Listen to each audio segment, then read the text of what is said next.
Welcome back after the break. आप देख रहे हैं आज पाकिस्तान। बात करते हैं एनसीओसी के लेटेस्ट इक़दाम की और प्रेस कॉन्फ्रेंस की, जिसमें नए अहकाम जारी किए गए हैं। हम सब जानते हैं कि कहा जा रहा है 31 अगस्त के बाद आप किसी भी मॉल में, शादी हॉल में बतौर गेस्ट, बतौर कस्टमर नहीं जा पाएंगे अगर आप वैक्सीनेटेड नहीं हैं। इसको यकीनी बनाना हम सबके मफाद में है, क्योंकि अभी भी हम देखते हैं कि पाकिस्तान बहुत सारे खित्ते के मुमालिक की रेड लिस्ट में मौजूद है। और हम आर्ग्यू तो ये करते हैं कि भाई हमारे यहाँ जो पॉजिटिविटी रेशो है वो कम है, नंबर ऑफ पेशेंट्स बहुत कम है, हलाकतें बहुत कम है, हमारे पास तो कैपेसिटी भी मौजूद है, इतने लोग वेंटिलेटर पे भी नहीं है। फिर क्या वजह है? क्या ये कोई साजिश है कि पाकिस्तान को इस वक्त भी रेड जोन किया हुआ है? भाई इसकी सबसे बड़ी वजह है कि इस पेंडेमिक के पैटर्न्स जिस तरह हम देख रहे हैं, तो बड़ा जरूरी है हर मुल्क के लिए, हर रियासत के लिए सख्त इकदाम लेना। तो इसी में हमें नजर आ रहा है कि अगर आप वैक्सीनेटेड नहीं हैं पाकिस्तान की, अभी भी अगर कुल आबादी को देखा जाए, the number of people who are vaccinated in Pakistan वो बहुत कम नंबर है। So we have to boost it up. इसी चीज को देखते हुए मजीद पाबंदियां हुकूमत की तरफ से लग रही हैं और अब लेटेस्ट ऐलान ये है कि टीन एजर्स यानी कम उम्र लोगों के लिए भी वैक्सीनेशन का अमल शुरू किया जा रहा है। इसकी मजीद जो डिटेल्स हैं आइए जानते हैं इस रिपोर्ट में।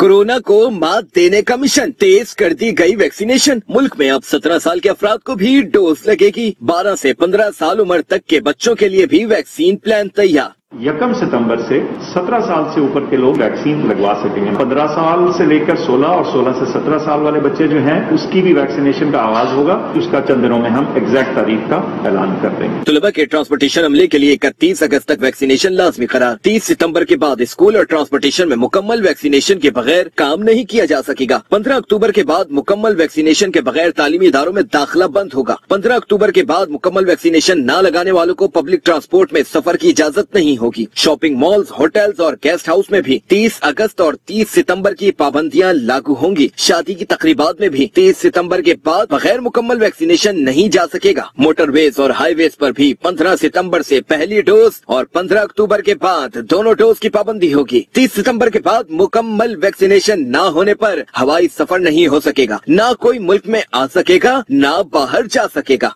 30 सितंबर के बाद अगर फुली वैक्सीनेटेड नहीं है तो आप ना डोमेस्टिक ट्रैवल कर सकेंगे, ना इंटरनेशनल ट्रैवल कर सकेंगे। आप पाकिस्तान से इंटरनेशनल फ्लाइट ना बाहर जाने के लिए ले सकते हैं, ना आप पाकिस्तान आ सकते हैं बगैर वैक्सीनेशन के। मुआविन खुसूसी फैसल सुल्तान ने बताया 50 साल से ज्यादा उम्र के फ्रंट लाइन हेल्थ वर्कर्स के लिए बूस्टर डोज का मामला ज़ेरे गौर है। जो front line health care worker हैं जिनकी 50 साल से ज्यादा उम्र है, उनको हो सकता है कि पहली जो वैक्सीन का साइकिल था उसकी दूसरी डोज के तकरीबन 6 माह बाद एक बूस्टर कंसिडर किया जाए। अगर इसके ऊपर फैसला हो गया तो इसका इतलाक 1 अक्टूबर से होगा। सरबरा एनसीओसी का कहना था कि नादरा के साथ मिलकर वैक्सीनेशन सर्टिफिकेट के लिए ऐप बना दी गई है। जाली वैक्सीनेशन सर्टिफिकेट बनाने वालों के खिलाफ क्रैकडाउन का ऐलान भी कर दिया गया।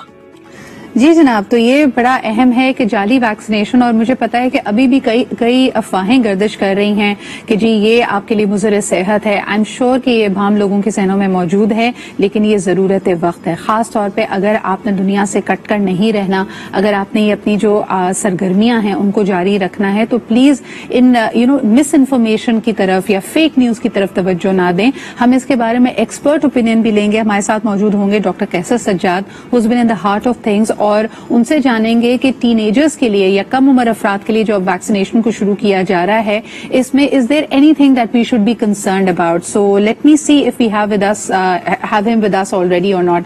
अस्सलाम वालेकुम, क्या डॉक्टर कैसर सज्जाद साहब हमारे साथ मौजूद है?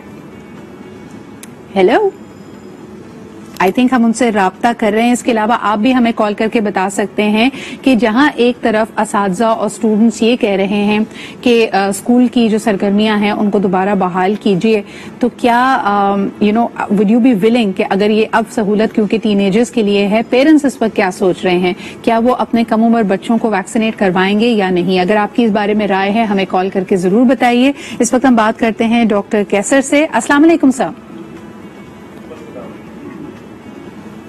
हेलो, आई थिंक अस्सलाम वालेकुम डॉक्टर कैसर, आपको मेरी आवाज आ रही है? جی جی آپ کی آواز مجھے sir thank you so much for being here with us اور آپ نے ہمیں اپنے کام سے ہی جوائن کیا. I see that you are also wearing a mask which is again a very important message for everybody. Doctor صاحب مجھے بتائیے گا کہ اب ٹین ایجرز کے لیے بھی ویکسینیشن کا عمل شروع کیا جا رہا ہے, لیکن پیرنٹس کنسرنڈ ہیں کہ should they step on it. کیا اس میں کوئی ممانعت ہے, کوئی پری ایگزسٹنگ اگر بچے میں ہیلتھ کنڈیشن ہو, anybody who is not eligible for this, ذرا اس پہ وضاحت کیجیے گا. بسم اللہ الرحمن الرحیم. دیکھیں اس میں کوئی بھی ایسا ایشو نہیں ہے جس میں کہ آپ ویکسین نہیں لگا سکتے. ہاں یہ ہے کہ کوئی کسی بچے کو جو 17 سال کی عمر ہے اس کو اگر کوئی کڈنی کی کوئی پرابلم ہے, کوئی کنجنائٹل پرابلم ہارٹ کی ہے یا کوئی اور ایسا ایشو ہے تو وہ اپنے ڈاکٹر سے کنسلٹ کر کے ویکسین لگا سکتا ہے. لیکن دیکھیں سکھا یہ بہت امپورٹنٹ ہے کہ ویکسین ضرور لگانا چاہیے, کیونکہ میں یہ دیکھ رہا ہوں کہ یہ جو ڈیلٹا ویریئنٹ ہے یہ اس وقت زیادہ تر لوگ جو ہے وہ ینگ جنریشن جو ہے اس میں انفیکٹڈ ہو رہے ہیں اور وہ انتقال بھی کر رہے ہیں. کافی زیادہ ایون کہ ڈاکٹرز بھی جو ہیں, ینگ ڈاکٹرز جو ہیں وہ انتقال کر رہے ہیں اس بیماری میں مبتلا ہو کے. تو میں سمجھتا ہوں کہ یہ ان باتوں میں بالکل بھی نہ جائیں کہ جی یہ ویکسین نہیں لگانا چاہیے, بچوں کو نہیں لگانا چاہیے, بڑوں کو نہیں لگانا چاہیے. یہ نقصان دہ ثابت ہوگا. جو ویکسین اویلیبل ہے میں سمجھتا ہوں تمام سر سخت ترین اقدامات کر رہے ہیں دوسرے ممالک. یہاں پہ جیسے میں نے کل بھی حوالہ دیا تھا یو اے ای کا, اگر آپ کا بچہ یو اے ای میں ہے, اسکول جانا چاہتا ہے تو 12 سال کی عمر سے اگر کم اس کی عمر ہے اور اس نے ویکسینیشن نہیں کروائی بھی ہے تو اس کو ہر ہفتے پی سی آر ٹیسٹ کرانا پڑے گا, اور اگر عمر 12 سال تک کے ہے اور آلریڈی ویکسینیٹڈ ہے تو پھر آپ کو مہینے میں ایک دفعہ پی سی آر ٹیسٹ کرانا پڑے گا. سر ہمارے یہاں تو مسئلہ یہ ہے کہ P C R test is not free and it's very expensive. تو پھر آپ کیا سمجھتے ہیں کہ how will the two go hand in hand? دیکھیں اس میں سمجھتا ہوں کہ حکومت کا بڑا رول ہے, اور میں نے پہلے بھی یہ بات کہی ہے کہ پی سی آر اور اس طرح کی جتنے بھی ٹیسٹ ہیں وہ حکومتی سطح پہ فری آف کاسٹ لوگوں کو ہونا چاہیے. جس طرح حکومت یہ کام کر رہی ہے کہ ویکسین فری آف کاسٹ لگایا جا رہا ہے, اسی طرح سے تمام ٹیسٹ جو ہیں وہ فری آف کاسٹ بھی ہونا چاہیے اور فریلی اویلیبل بھی ہونا چاہیے, اپروچیبل بھی ہونا چاہیے. یہ نہ ہو کہ کوئی آدمی کہیں رہ رہا ہے اور ایک سینٹر پورے کراچی میں بن گیا یا پورے لاہور میں ایک سینٹر بن گیا اور لوگ سب وہیں جا رہے ہیں اور پھر ایس او پیز کی بھی کوئی پابندی نہیں ہو رہی ہے, اس کو کوئی فالو نہیں کر رہا ہے. تو میں سمجھتا ہوں کہ یہ حکومت اس کو مینج کر سکتی ہے بہت آسانی کے ساتھ. اور چونکہ ڈاکٹر صاحب آپ کی موجودگی کا فائدہ اٹھاتے ہوئے, کیونکہ ابھی سم ہاؤ آئی فیل کہ جب بھی ویکسینیشن اور کووڈ سے ریلیٹڈ معاملات ہوتے ہیں کچھ چیزوں میں ہمارے یہاں اس پہ گفتگو, اس پہ ڈسکورس بہت لیٹ شروع ہوتا ہے. آلریڈی اگر امریکہ کے میڈیا کو ہم فالو کریں وہاں پہ ہر 6 مہینے بعد کے بوسٹر شاٹ کی ذکر کیا جا رہا ہے. اس کی بات کی جا رہی ہے کہ بڑا اہم ہے کہ جس طرح کے ویریئنٹ سامنے آ رہے ہیں, جس طرح یہ بیماری اپنی شکل بدل لیتی ہے, تو